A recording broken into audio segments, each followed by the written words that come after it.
11వ వచనంలో ప్రపంచంలో మన ఇళ్ళకి మన కుటుంబాలకి ఎవరు వచ్చినా మనకు ఆశీర్వాదం కలగదు. మనకి సమాధానము, ఆనందము, సంతోషము, ఆశీర్వాదం మన ఇంటికి కలగాలంటే ఒక దైవజనుడు ఇంటికి రావాలని బైబిల్ చెప్తుంది. చూడు ఒకసారి చదువుదాం. మన టక్కుటకి వినిపించి ఎవరైనా అవకాశం ఇచ్చిన వాళ్ళు వినిపించాలి. దేవుడు చెప్తున్నాడు, మరియు మీరు ఏ పట్టణముకి వెళ్ళినను, ఏ గ్రామానికి వెళ్ళినను ప్రవేశించినప్పుడు అందులో ఎవరు యోగ్యులో విచారణ చేసి అక్కడి నుంచి వెళ్ళదాకా అతని ఇంట్లోనే బస చేయండి. ఆ ఇంట్లో ప్రవేశించండి. ఇంటి వారికి శుభమని చెప్పండి. ఆ ఇల్లు యోగ్యమైనదైతే మీ సమాధానము దాని మీదకు వచ్చును. అది అయోగ్యమైనదైతే మీ సమాధానము తిరిగి వచ్చును. గమనించాలి, దేవుడి లోకములో సంచరిస్తున్నప్పుడు శిశువులకు ఇచ్చిన మాట, శిశువులారా గ్రామానికి వెళ్తారా, మండలానికి వెళ్తారా, తాలూకాకి వెళ్తారా, జిల్లాకి వెళ్తారా, రాష్ట్రాలకు వెళ్తారు, ఎక్కడికి వెళ్ళినా మీరు ఏ గ్రామానికి వెళ్ళి యోగ్యులు ఎవరో నువ్వు పరీక్షించి తెలుసుకొని ఆ ఇంటికి వెళ్ళి అక్కడనే బస చేసి శుభమని చెప్పండి. వాళ్ళు యోగ్యులైతే మీ సమాధానము ఆ ఇంటి మీదకి వస్తుంది, అయోగ్యులైతే తిరిగి మీ సమాధానము వస్తుంది మీ ఎంపడే అని బైబిల్ చెప్తుంది.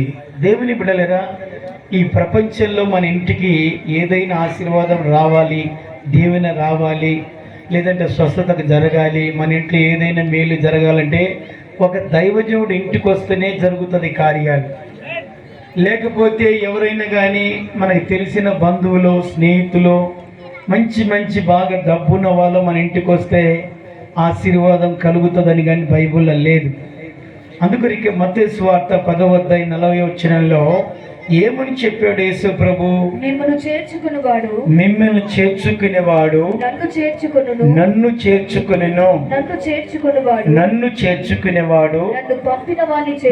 పంపిన వాణ్ణి చేర్చుకునేను.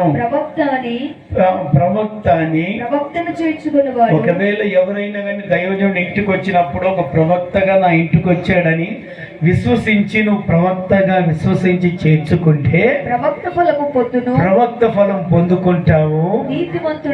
నీతిమంతుడు నా ఇంటికి వచ్చాడని విశ్వసించి నువ్వు ఒకవేళ చేర్చుకుంటే నీతిమంతుల ఫలం పొందుతావు. మరియు ఈయన దేవుని శిశువుడని ఒకవేళ నువ్వు విశ్వసించి, ఒకవేళ నువ్వు నమ్మిన ఎడల ఆయన వచ్చిన వానికి ఒకనికి గిన్నెడు చన్నీలు మాత్రము చిన్నడు చన్నని గన్నెని నిల్లిచ్చిన ఎడల వాడు తన పొలము పోగొట్టుకోలేడని మీతో చెప్పుచున్నాను. దేవుని బిడ్డలని, ఈ ప్రపంచంలో ఏ మనుషులు మన ఇంటికి వస్తే ఆశీర్వాదం కలగదు. ఒక దైవజనుడు మాత్రమే ఇంటికి వస్తే ఆశీర్వాదం కలుగుతుంది. ఏ దైవజనుడు కుంటిగా ఉన్నాడో, నడ్డిగా ఉన్నాడో, నల్లగా ఉన్నాడో, తెల్లగా ఉన్నాడో, ఎటువంటి వాడో తెలియదు. దేవుడు ఏర్పరచుకున్న సేవకుల్ని దేవుడు ఆ రాత్రి పగళ్ళు తిరిగి దేవుని సేవ చేస్తూ ఆయన శిలువ విలువని కనుగొన్న దైవజనులు, దర్శనాన్ని పొందిన వాళ్ళు, అభిషేకాన్ని పొందిన వాళ్ళు, దేవుడు పంపించిన సేవకులు మీ ఇంటికి వచ్చినప్పుడు మీకు సమాధానం కలుగుతుందంట, లేదంటే ఫలం కూడా కలుగుతుందంట. నువ్వు ఏ మాటలుగా విశ్వసిస్తావో, ఈయన ఒక దైవజనుడిగా మా ఇంటికి వచ్చాడని విశ్వసిస్తావా, లేకపోతే ఈయన ఒక ప్రవక్తగా వచ్చాడని విశ్వసిస్తావా, లేదంటే ఈయన ఒక నీతిమంతుడిగా నా ఇంటికి వచ్చాడని విశ్వసిస్తావా, లేదంటే ఒక దేవుని శిశువుడిగా వస్తాడని విశ్వసిస్తావా? నువ్వు ఏ మోడల్గా విశ్వసిస్తే విశ్వసించిన తగినట్టుగానే ఫలం ఇస్తాడని బైబిల్ చెప్తుంది. నువ్వు ఎవరిని విశ్వసిస్తావు? నీ బంధువులకు ఎవరికైనా బ్యాక్గ్రౌండ్ బాగుంటే వాళ్ళ ఇంటికి వస్తే వాళ్ళు గౌరవించి, వాళ్ళు ఏదో సన్మానించి ఏదేదో నువ్వు చేయగలుగుతావు. వాళ్ళ ద్వారా నీకు మేలు జరగదు. లేదంటే ఎవరైనా కానీ ఏదైనా కానీ మంచి ధనవంతులు ఇంటికి వస్తే ఒకవేళ వాళ్ళు గౌరవించేదో తెలుసుకుంటావు. అవన్నీ లోక విలువలు, లోక మదిగాలు తెలుసుకున్నావు. కానీ పరిశుద్ధ గ్రంథంలో దేవుడు 2000 సంవత్సరాల కిందట క్రీస్తు శకంలో, క్రీస్తు పూర్వంలో దేవుడు ఆది కాండం నుంచి బ్రహ్మాండం వరకు పరిశుద్ధ గ్రంథంలో దేవుడు ఏమి రాశాడు, ఏ కోణలో పోతే దేవుడు ఆశీర్వాదం ఇస్తానన్నాడు, ఏ దశలో పోతే దేవుడు ఆశీర్వాద మార్గము మనకు వస్తుందనేది మనం గుర్తుపట్టాలి. దైవజనుడు అంటే అడుక్కునేవాడు, దైవజనుడు అంటే భోజనానికి వచ్చాడు, దైవజనుడు అంటే డబ్బుల కొరకు వచ్చాడని చాలామంది తునీకరించి కించపరుస్తారు. అదొక శాపం. నువ్వు ఎవరైనా తిట్టుకున్నా సర్లే, ఎవరైనా అనుకున్నా అది వేరు, కానీ దైవజనులు అనకూడదు. ఎందుకంటే రాత్రి పగళ్ళు భార్య పిల్లలను వదిలిపెట్టి, కుటుంబాలను వదిలిపెట్టి, నిద్ర లేకుండా ఒక తుక్కు సైతాన్ సైన్యం తిరుగుతుంటే, ఒక తుక్కు దైవ సేవకులు రాత్రి పగలు సైన్యం తిరుగుతుంది. ఒక తుక్కు సినిమ వాళ్ళు కూడా తిరిగి అనేక మందిని నాశనం చేసి లోకంలో చీకట్ట చిందలాడిస్తుంటే, దేవుని దర్శనాన్ని పొందుకొని రాత్రి పగలు నిద్ర లేకుండా అనేక మందిని మీ వైపు, దేవుని వైపు తిప్పడానికి ఇలాంటి కూటాలని పెడుతూ ఉన్నారు దైవ సేవకులు. దేవుని బిడ్డలను ఒకవేళ సాతాని బిడ్డవైతే, లేకపోతే లోక సంబంధమైన దానివైతే, లోకంలో ఉన్న దానివైతే, నువ్వు ఒకవేళ నీకు తెలియదు కనుక నువ్వు ఎవరినైనా తిట్టవచ్చు, ఎవరైనా అనవచ్చు. నువ్వు తెలిసి కూడా నువ్వు దైవజనులను తిట్టడము, దైవజనులను తునీకరించడము, కించపరచడం అంటే నువ్వు నిజంగా దేవుని విలువ తెలుసుకునేదాను కాదు, దైవజనుల విలువ తెలుసుకునేవాను కాదని బైబిల్ చెప్తుంది. అందుకొరకు ఒకసారి దేవుని ఎట్లా వస్తుంది, బైబిల్లో ఒకసారి ఒక ప్రాంతానికి దైవజనుడు సేవ చేయడానికి వెళ్ళాడు. సమర్పించుకున్న దైవజనుడు ఓ ప్రాంతానికి సేవ చేయడానికి వస్తే చాలా మంది, ఒక దైవజనుడు మన ఊరికి వచ్చాడు, చాలా మంచి సేవకుడు, వాక్యం బాగు చెప్తాడని ఎవరికి తెలిసింది. ఒక ఆమె ఇంటికాడి నుంచి వెళ్ళి అయ్యగారిని కలిసి, అయ్యా మా ఇంటికి భోజనానికి రాయగారు, ఎందుకో మేము భోజనం పెట్టాలని నాకు ఆశ ఉంది, రాయగారిని. ఆయన ఎవరు బంధువులు కాదు, స్నేహితులు కాదు, లేకపోతే వాళ్ళ రక్త బంధువులు కాదు, ఒక దైవజనుడు ఆయన. ఎందుకు ఈమెకు అంత విలువ తెలిసిందని అంటే, ఈమె భక్తి పరురాలని బైబిల్ చెబుతుంది. దేవుని విలువ తెలిసిన ఆమె కనుక దైవజనుల విలువ తెలిసింది. నేను ఒక దైవజనుడు నా ఇంటికి తీసుకొస్తే, నేను నా దైవజనుడు అడుగు పెట్టిన తర్వాత నేను ఏదంత కానికిచ్చినా, నేను అన్నం పెట్టినా, నిల్లిచ్చినా, ఆ దేవుడు జ్ఞాపకం చేసుకుంటాడని పరిశుద్ధ గ్రంథంలో రాయబడింది. దాన్ని బట్టి నేను చేయాలని ఒక కోరికతో ఆయన బలవంతం చేసిందని బైబిల్ చెప్తుంది.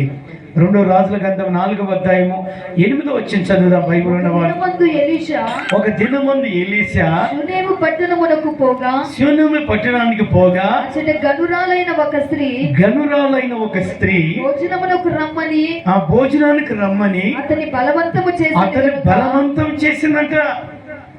ఆమె పేరు గనురాలు, మంచి భక్తిపరురాలు, మంచి దేవుని విలువ తెలుసుకునే బిడ్డ. లేకపోతే శిల్ప విలువ తెలుసుకునేది కాదు, పాపం విలువ తెలుసుకునేది కాదు, రాజకీయ విలువ తెలుసుకునేది కాదు, డబ్బు విలువ తెలుసుకునేది కాదు, బంధువు విలువ తెలుసుకునేది కాదు, భూమాకాశాన్ని సృష్టించిన సృష్టికర్త అయిన దేవుని విలువ తెలుసుకునేది. తల్లి గర్భంలో 9 మాసాలు వాన ఎండ లేని చోటు నన్ను పెంచిన దేవుడని తెలుసుకునేది. ఇదిగా భూమాకాశాన్ని సృష్టించిన సృష్టికర్త అయిన దేవుని ప్రకటించడానికి వచ్చిన దైవజనులను తెలుసుకునేది. ప్రేమినది సహోదరు బలవంతం చేస్తుందంట.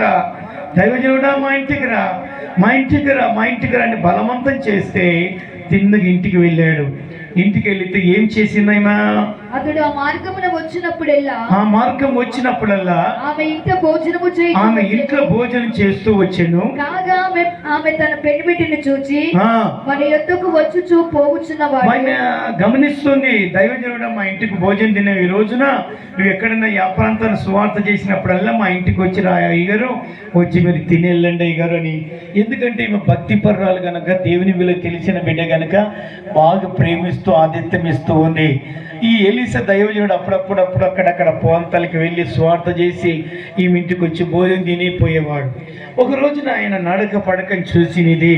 ఒకరోజు వాళ్ళ ఆయనతో మాట్లాడుతుంది, ఏమండి మన ఇంటికి వస్తున్న దైవజనుడు చాలా విలువైన వాడు, సమర్పించుకున్నవాడు, పెళ్లి లేకుండా వివాహం లేకుండా దేవుని కొరకు ప్రతిష్ఠించుకున్నవాడు, మన ఇంటికి వచ్చి తిని ఆ ప్రాంతాలు స్వార్థ చేస్తున్నాడు కదా. ఇదిగో మనం తినే ప్లేట్లో తినకూడదు, మనం పండుకునే పరుపులో వాళ్ళు పండుకోకూడదు.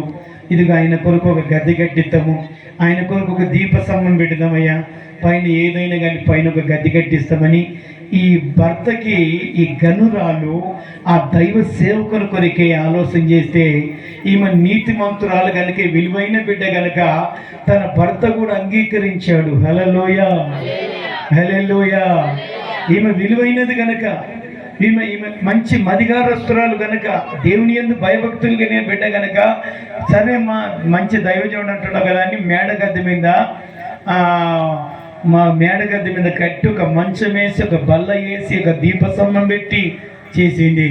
ఒక రోజున ఎలీసా వచ్చి చూశాడు, ఈ తల్లి ఎవరు, నేనెవరు, ఆమె ఎవరికి పుట్టింది, నేనెవరికి పుట్టాను, నేను ఒక రక్తబంధువుని కాదు కదా, నేను దేవుణ్ణి స్తుతించినందుకు, ఒక సేవకుడిగా అయినందుకు, ఆ బిడ్డ కూడా దేవుని నమ్ముకున్నందుకు నన్ను ఎంతగా ప్రేమిస్తుంది అనుకొని, ఎందుకు ఇంతగా ప్రేమిస్తుందని ఒక్క శిశువుని అడిగాడు. బిడ్డ, ఏదైనా కోరిక, ఏదైనా ఆశ ఉందా, ఆయనకు ఏదైనా నెరవేర్చుకోవాలని ఆశ ఉందా, తన జీవితంలో, తన పిల్లల జీవితంలో, తన భర్త జీవితంలో, తన కుటుంబంలో ఏదైనా మేలు జరగాలని ఆశిస్తుందా, ఏదైనా కొద ఉందా, అడుగు బిడ్డ అని అడిగాడు.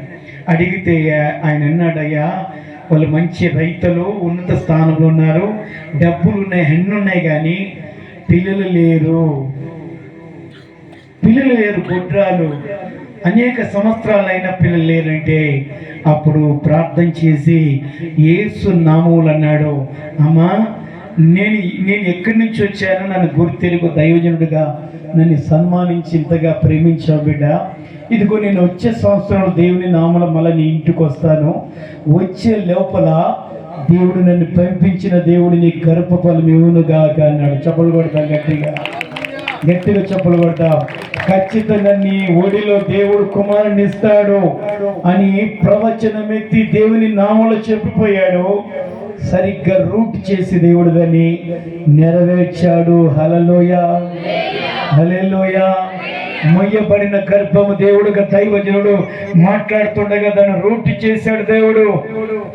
ప్రేమైన సహోదరుడా, నీ ఇంటికి నీ బంధువులు వస్తే కార్యాలు జరగావు, నీ ఇంటికి మంచి బ్యాక్గ్రౌండ్ కలిగిన వాళ్ళు, ధనవంతులు వస్తే కార్యాలు జరగావు. దేవుని సేవకుడు నీ ఇంటికి వస్తే, దేవా ఈ ఇంటి పైన నీ చిత్తం ఏమున్నదో, ప్రభా పిల్లల పైన నీ చిత్తం ఏమున్నదో, తన యజమానురాల పైన నీ చిత్తం ఏమున్నదో, నేను ఇంటికి రాగానే అన్నం పెట్టింది, నీళ్లు పోసింది, కానుకిచ్చింది, ఇంతగా ఆతిథ్యం ఇచ్చిందయ్యా, నేను ఒక సేవకుడిగా నేను ఈ కుటుంబం నీ చేతి ప్రభా నీ సన్నిధి, నీ పాద సన్నిధి సమర్పిస్తున్నానయ్యా, ఉద్దేశాలు నెరవేర్చండి అని ఒక్కొక్క దైవజనుడు కన్నీళ్ళు పెట్టి ఏడుస్తాడు. ఒక్కొక్క దైవజనుడు అనేక శ్రమలు తలంచుకొని ఆమె ఆతిథ్యం ఇచ్చి అన్ని ఏదో హెల్ప్ చేసినప్పుడు జ్ఞాపకం చేసుకొని కన్నీళ్ళు పెట్టి రోదన చేసి ప్రార్థన చేసిపోతే దేవుడు ఒక సూచక్రియలు, ఒక మస్తకార్యాలు, అద్భుతాలు ఒక దైవజనుడు దారిని చేసేది దేవుడు. హల్లెలూయా, హల్లెలూయా. సరిగ్గా ఎప్పుడైతే దైవజనుడు గుర్తెరిగి చెప్పాడు, అదే సంవత్సరం లోపలి గనురాలికి దేవుడు కుమారుడిచ్చాడని బైబిల్ చెప్తుంది పరిశుద్ధ గ్రంథంలో.